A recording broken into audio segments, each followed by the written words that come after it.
16 दिसंबर 1971 1971 ढाका के रेसकोर्स मैदान में इतिहास लिखा जा रहा था।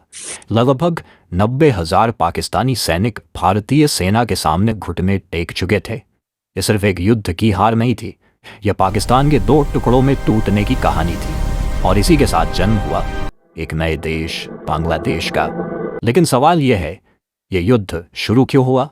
भारत ने ऐसी कौन सी रणनीति अपनाई कि सिर्फ 13 दिनों में जीत हासिल कर ली? और यह पूरी कहानी आखिर है क्या? आइए जानते।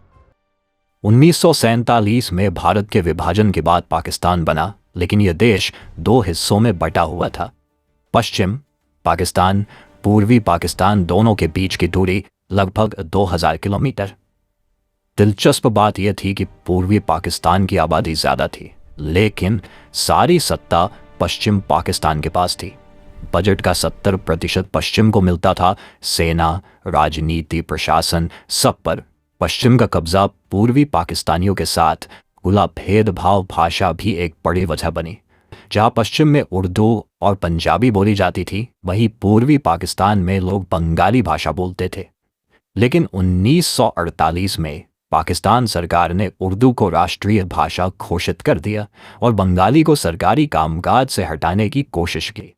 यहीं से पूर्वी पाकिस्तान में बगावत की चिंगारी जल उठी। 1969 में पाकिस्तान में सैन्य शासन था। राष्ट्रपति थे जनरल याहिया खान। उन्होंने वादा किया कि देश में चुनाव होंगे। दिसंबर 1970 में चुनाव हुए और नतीजों ने पाकिस्तान को हिला कर रख दिया। अवामी लीग 167 में से 169 सीटें पूर्वी पाकिस्तान से जीत गई। कुल मिलाकर संसद में बहुमत। इसका मतलब था शेख मुजीबुर रहमान पाकिस्तान के प्रधानमंत्री बनने वाले थे। लेकिन पश्चिम पाकिस्तान की सत्ता को यह मंजूर नहीं था। जुल्फिकार अली भुट्टो, सेना के जनरल और पश्चिमी नेता सबने मिलकर चुनाव परिणाम मानने से इनकार कर दिया। राष्ट्रीय संसद की बैठक ही नहीं बुलाई गई।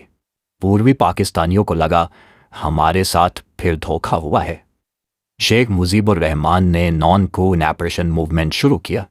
हड़तालें, प्रदर्शन, आंदोलन और फिर आया मार्च 1971।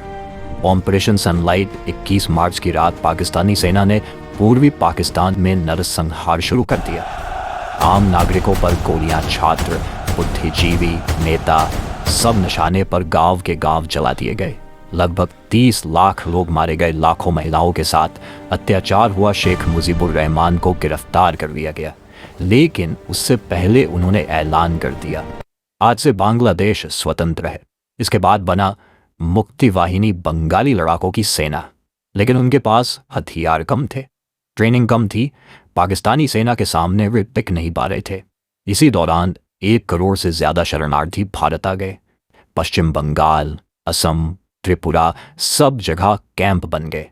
भारत पर खाना, दवा, रहने की व्यवस्था का बहुत बड़ा बोझ आ गया। यहीं से भारत को फैसला लेना पड़ा।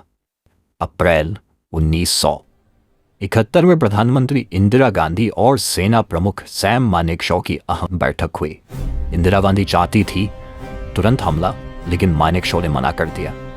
2 बड़ी वजह। 1, सेना पूरी तरह तैयार नहीं थी। 2, मानसून और चीन का खतरा। उन्होंने कहा अगर अभी युद्ध किया गया तो हार भी सकते हैं। इंदिरा गांधी ने उनकी बात मानी। भारत ने दुनिया भर में पाकिस्तान के अत्याचार उजागर किए, लेकिन अमेरिका पाकिस्तान के साथ था, चीन भी पाकिस्तान के साथ था। तभी अगस्त 1971 में भारत सोवियत मैत्री संधि हुई। अब भारत अकेला नहीं था। 3 दिसंबर की शाम पाकिस्तान ने भारत पर हमला कर दिया। ऑपरेशन चेंगिस खान भारतीय एयरबेस पर बमबारी हुई, लेकिन भारत ने रनवे कुछ ही घंटों में ठीक कर ली। अब दुनिया जान चुकी थी युद्ध पाकिस्तान ने शुरू किया। 4 दिसंबर को भारत में जबरदस्त जवाब दिया। वायुसेना, पाकिस्तानी एयरबेस तबाह, हवाई बढ़त भारत को मिली नौसेना। ऑपरेशन ट्राइडेंट, कराची पोर्ट जलता रहा। कई दिनों तक थल सेना लोंगेवाला की ऐतिहासिक लड़ाई। 120 भारतीय सैनिक बनाम 2000 पाकिस्तानी। सुबह होते ही भारतीय वायुसेना ने पाकिस्तानी टैंकों को कब्रिस्तान बना दिया। जैसोर मुक्त, सिलहट मुक्त, मेघना नदी पार हेलीकॉप्टर से 4000 सैनिक एयरलिफ्ट। दुश्मन चकित रह गया। टांगाइल पैराड्रॉप 800 पैराट्रूपर्स प्लस नकली डमी, पाकिस्तानी सेना का रास्ता बंद।